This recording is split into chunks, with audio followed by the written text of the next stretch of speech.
অনেকেই বলছে আমরা সংস্কার চাই না, আমরা বিচার বিলম্বিত করতে চাই, আমরা শুধু নির্বাচন করছি। এই কথাগুলো কারা বলছে? যারা নির্বাচনে আসলে যাদের জামানত না থাকার কথা তারা বলছে। এই কথাগুলো যারা বলছে, আনুপাতিক হার নির্বাচনের কথা যারা বলছে, তারাই এই সমস্ত বয়ান দিচ্ছে। আজকে অনেকেই ঘোলা পানিতে মাছ শিকারের চেষ্টা করছে। কেউ কেউ বলছেন নির্বাচনের পরিবেশ নেই। কেন বলছেন? আপনি এতই পরিবেশবাদী? পৃথিবীর যুগ যুগ ধরে যে সংগ্রাম, আন্দোলন, মানুষের যে অধিকার, এই অধিকার তো রাজনৈতিক সংগ্রামের মধ্যে দিয়ে গিয়ে এসেছে। তাই রাজনৈতিক সংগ্রাম ত্বরান্বিত করতে হলে তার নির্বাচিত পার্লামেন্ট লাগবে, নির্বাচিত জনপ্রতিনিধি লাগবে, যারা জনগণের কাছে জবাবদিহিতা করবে। আসসালামু আলাইকুম রহমতুল্লাহ। সুপ্রিয় দর্শক, আপনারা বিএনপি নেতা সালাউদ্দিন এবং রুহুল কবির রিজভীর মুখে শুনলেন। সালাউদ্দিন বলতেছে যে যারা পিআর পদ্ধতিতে নির্বাচন চায় তারা জামানত হারানোর ভয়ে এগুলো চাচ্ছে, আর রুহুল কবির রিজভী সাহেব বলতেছে যে আপনি এত বড়ই পরিবেশবিদ হয়ে গেছেন, নির্বাচনের পরিবেশ নাই। তো এই কথা আমিরে জামাতকে জিজ্ঞাসা করেছিল সাংবাদিকেরা। তো আমিরে জামাত বলেছে, মানে সৈয়দপুর এয়ারপোর্টে, তখন আমিরে জামাত বলেছে যে আপনাদের পাশের জায়গায় হচ্ছে পাটগ্রাম থানায় হামলা করে বিএনপিরা দুই চাঁদাবাজকে থানায় হামলা করে পুলিশকে পিটিয়ে আহত করে গোটা থানা ভাঙচুর করে ল্যাপটপ নিয়ে গেছে এবং দুই চাঁদাবাজকেও নিয়ে গেছে। তো তাহলে তারা যদি থানায় হামলা করতে পারে, তাহলে তারা ভোট কেন্দ্রে হামলা করতে তাদের সমস্যা কোথায়? ভোট কেন্দ্রে কয়টা পুলিশ থাকে আর থানায় কয়টা পুলিশ থাকে? বিএনপি নেতারা থানায় হামলা করতেছে, করে চাঁদাবাজদের ছিনিয়ে নিয়ে যাচ্ছে, ল্যাপটপ নিয়ে যাচ্ছে, ভাঙচুর করতেছে।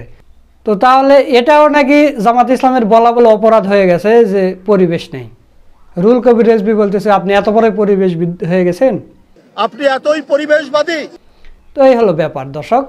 তার মানে বিএনপির নেতাকর্মীরা বুঝাতে চাচ্ছে যে এখন পরিবেশ খুবই ভালো আছে, এখন নির্বাচন দেওয়ার পর আমরা যা কেন্দ্র দখল করে ইচ্ছা মতো ভোট দেওয়ার পর আমরা সরকার গঠন করব। এখন চাঁদা তুলতে সমস্যা হয়, অনেকে বাধা দেয়, অনেকে আবার গুণধোলাই দেয়।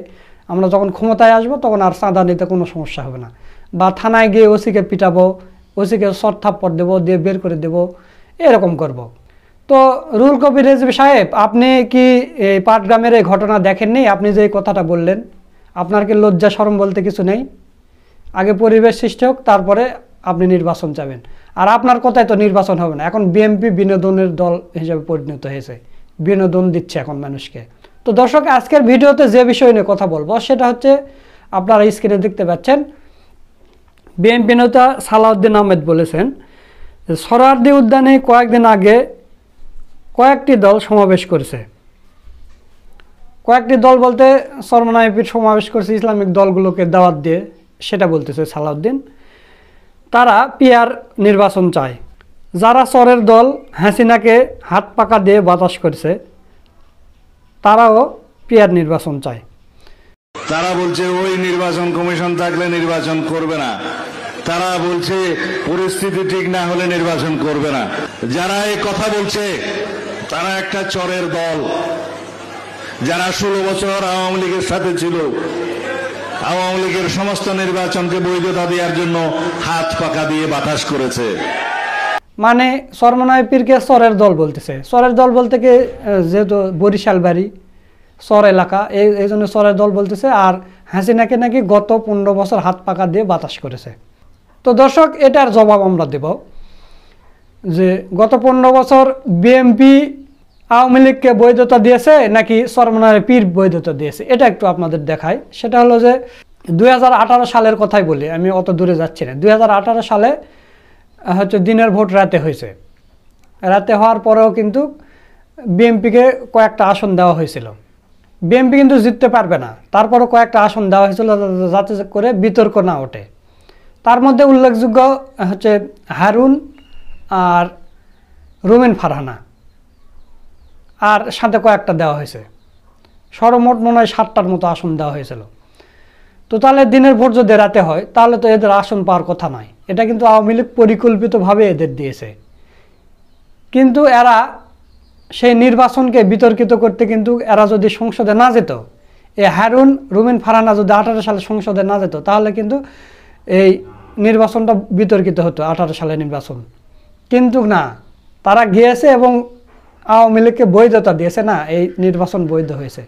এটা নিয়ে বিবিসি পর্যন্ত নিউজ করছে, আপনারা স্ক্রিনে দেখতে পাচ্ছেন। বিবিসি কি নিউজ করছে আপনারা দেখেন যে বিএনপির 4 এমপি দলীয় সিদ্ধান্তে শপথ নিয়েছে। তাহলে আপনারা চিন্তা ভাবনা করেন চরমনায়ের পীরের কয়টা সংসদ সদস্য এই 14 সাল থেকে 18 সাল থেকে এই 24 সাল পর্যন্ত বা 22 সাল পর্যন্ত যে ভোটটা হলো, চরমনায় পীরের কোনো সংসদ সদস্য সেখানে আছে না? নেই। আপনাদের দলেরই সংসদ সদস্য আপনারা দিয়ে রাখছেন। তার মানে কি আপনারা আওয়ামী লীগের এই নির্বাচনকে আপনারা বৈধতা দিয়েছেন। আপনারা যদি না যেতেন, এই কয়েকজন যদি না যেতেন, তাহলে কিন্তু এই নির্বাচনটা প্রশ্নবিদ্ধ হতো বহির্বিশ্বের কাছে। কিন্তু আপনারা তা করেননি। আপনারা সামান্য 2-3টা সিটের জন্য আপনারা গেছেন এবং আপনারা নির্বাচনকে বৈধতা দিয়েছেন। আর আপনি চরমনায় পীরকে চরের দল বলতেছেন, আর হাত পাকা দিয়ে 15 বছর বাতাস করেছে। চরমনায় পীর বাতাস করেছে না আপনারা, যেটা ভারতের দালাল যারা তারা বাতাস করেছে, সে বিষয়ে আসতেছি।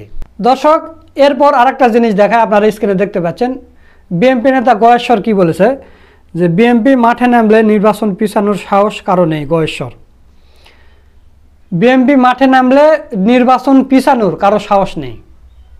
তো গত 15 বছর 17 বছর আপনারা মাঠে নামেননি কেন? গত 17 বছর কি ছিঁড়েছেন আপনারা? মাঠে নামেননি কেন? নেমে হাসিনাকে চাপ দিয়ে সুস্থ নির্বাচন করবেন। এত বড় বড় কথা, ছাত্ররা জীবন দিয়ে আপনাদের কথা বলার স্বাধীনতা দিয়েছে, আপনাদের মুখের জবান ফিরিয়ে দিয়েছে। এখন ছাত্রদেরকে আপনারা গালিগালাজ করেন, তাই না? আপনাদের কত হ্যাডাম আছে আমরা দেখেছি, এই সময়েও দেখেছি। ওই ইশরাককে আবার মাথা গুটিয়ে চলে যেতে হয়েছে, তার রাজনৈতিক কেরিয়ার শেষ। আমরা দেখেছি, আপনাদের হ্যাডাম দেখেছি। আওয়ামী লীগকে যখন নিষিদ্ধ করার ডাক দেওয়া হয়েছিল আপনারা আসেননি। আপনারা কেমন কি পারেন সেটা আমরা দেখেছি। তো দর্শক, এখন আসি আরেকটা বিষয়ে, সেটা হলো যে বিএনপির সবগুলো নেতা পিছু হেঁটেছে এবং সালাউদ্দিনকেই কেন সামনে এনে দেওয়া হলো? যে কোনো প্রোগ্রাম হোক, যে কোনো কিছু হোক, যে কোনো বক্তব্য হোক, যে কোনো ব্রিফিং হোক, সবগুলো ব্রিফিংয়ে দেখবেন সালাউদ্দিনকে সামনে আনা হয়েছে। সালাউদ্দিন দীর্ঘদিন ভারতে ছিল। অনেকে দাবি করে যে তিনি রয়ের প্রেসক্রিপশনে রয়ের প্রশিক্ষণপ্রাপ্ত হয়ে এখানে এসেছেন, রয়ের হয়ে কাজ করতেছেন। এটা অবশ্য আমরা কিছুটা হলেও প্রমাণ পাচ্ছি। সেটা হলো, একটু আগে থেকে বলি, আজ থেকে 2-3 মাস আগে আমার বিএনপি এক বন্ধু ছিল, আছে এখনও বন্ধু আছে, ফ্রেন্ড লিস্টে আছে। তিনি ফেসবুকে একটা পোস্ট করেছে যে এটিএম আজহারুল ইসলামের মুক্তি চায় না ডাক্তার শফিকুর রহমান।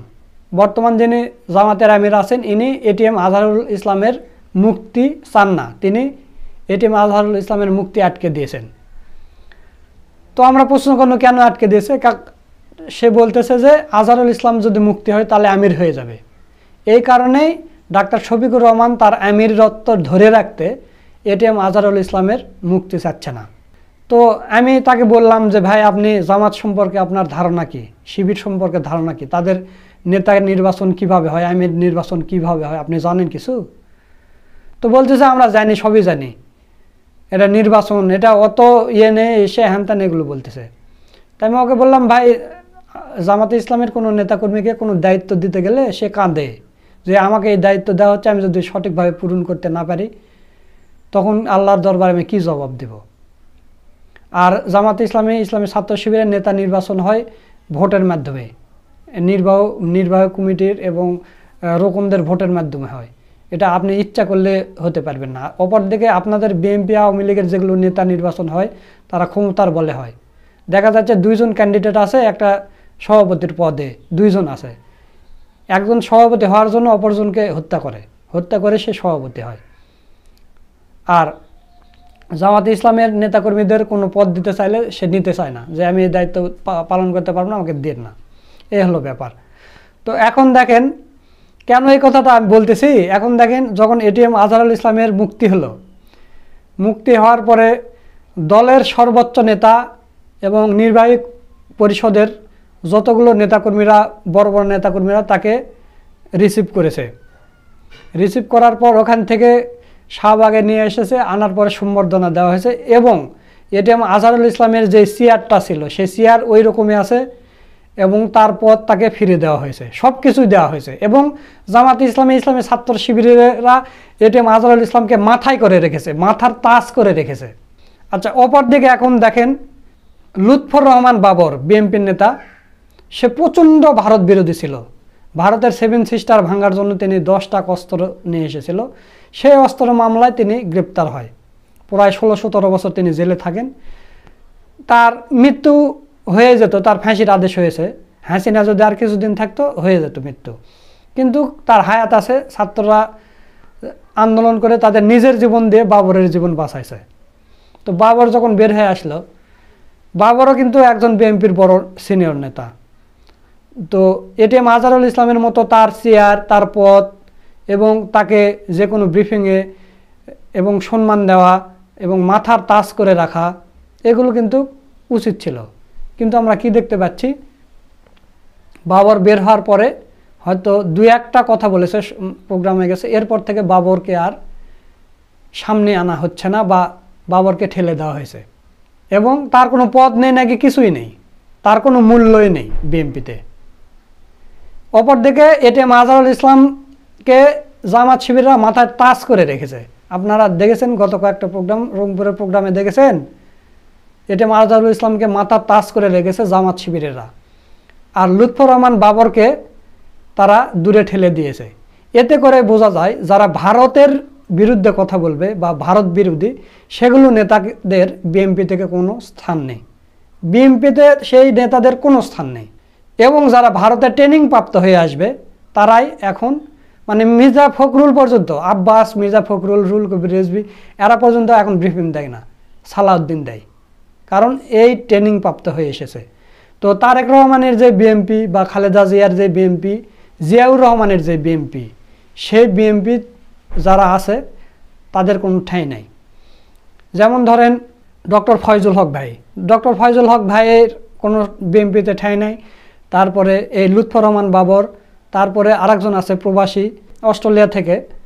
তো গত 15 বছর বিএনপির কোনো নেতাকর্মীরা কথা বলতে পারেনি মিডিয়ায়, কিন্তু ডক্টর ফয়জুল হক এবং প্রবাসী যে নেত্রী আছে, নামটা আমার মনে আসতেছে না, আপনারা স্ক্রিনে ছবি দেখতে পাচ্ছেন, এনারা কিন্তু গত 15 বছর লড়াই করে গেছে। এই জুলাই যে আন্দোলন হচ্ছে, সেই আন্দোলনের ভিত তৈরি করেছে, অথচ দেশ স্বাধীন হওয়ার পরে এদের কোনো মূল্যই নেই। ডক্টর ফয়জুল হকের মূল্য নেই, আবার এই বিএনপি নেত্রী যিনি অস্ট্রেলিয়া প্রবাসী, এদের কোনো মূল্য নেই। অথচ এদের গত 15 বছর এরাই কিন্তু এই জুলাই আন্দোলনের ভিত তৈরি করেছে। তো দর্শক, আপনারা বুঝতেই পারতেছেন যে বিএনপির ভিতরে এখন কি হচ্ছে। তো এই বিএনপি মনে করেন না যে সংখ্যাগরিষ্ঠভাবে তারা সংসদে যাবে, আর পিআর পদ্ধতি ছাড়া বাংলাদেশে কোনো নির্বাচন হবে না। আপনারা লিখে রাখতে পারেন, জামাত যেটা বলবে সেটাই হবে। এর আগে দেখেননি ঐকমত্য কমিশনের জামাতের প্রস্তাব মানেনি, মানতে হয়েছে বিএনপির। ধীরে ধীরে সব মানবে, পিআর পদ্ধতিও মানবে বিএনপি এবং নির্বাচনও তো যাবে। আপনারা দেখে নিন। জামাতে ইসলামকে অত ছোট করে ভেবেন না, কারণ জামাতে ইসলামী রংপুরে যে সমাবেশটা করেছে, বাংলাদেশের ইতিহাসে 54 বছরে কোনো রাজনৈতিক দল ঢাকার বাইরে এত বড় সমাবেশ করতে পারেনি, যেটা জামাত করে দেখিয়েছে। জামাত এখন যে কোনো জেলায় সমাবেশ করলে এরকমই হবে। বিএনপির চাঁদাবাজির লুটতারাজ এত পরিমাণ বেড়ে গেছে, এগুলো নিয়ে তাদের কোনো কথা নেই। এই রুহুল কবির রিজভীর কথা আছে, পাটগ্রাম নিয়ে এদের কোনো কথা আছে? এদের নেতাকর্মীদের বলেছে এরা যে তোমরা থানায় হামলা করো না বাবা, তোমরা ভালোভাবে সুশৃঙ্খলভাবে চলো, কিংবা তোমরা চাঁদাবাজি করো না, কেউ বলেছে? না, কেউ বলে না। এরা শুধু বলতেছে যে না, মাঠ পরিষ্কার আছে, এখনই নির্বাচন দেন। নির্বাচন অত সহজ জিনিস নয়।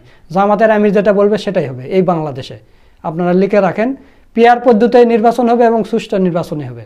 তো দর্শক, অনেক কথা বলে ফেললাম, আপনাদের প্রমাণ সহ দেখালাম যে চরমনাই পীর হাত পাকা দিয়ে আওয়ামী লীগকে বাতাস করেনি। চরমনাই পীরের কোনো সংসদ সদস্য ওই 14 সালে 18 সালে যায়নি বা 22 সালে যায়নি, কিন্তু বিএনপিরই এই এমপিরা কিন্তু গিয়েছে, এই পাপিয়া গিয়েছে, এই হারুন গিয়েছে, এই রুমিন ফারহানা গিয়েছে, এরা গিয়ে বৈধতা দিয়েছে। তো এরাই হচ্ছে ভারতের দালাল, এরাই হাসিনাকে হাত পাকা দিয়ে বাতাস করছে, চরমনাই পীর নয়, এটা প্রমাণিত।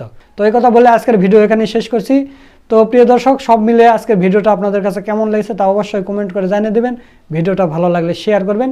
সকলকে ধন্যবাদ। আসসালামু আলাইকুম ওয়া রাহমাতুল্লাহ।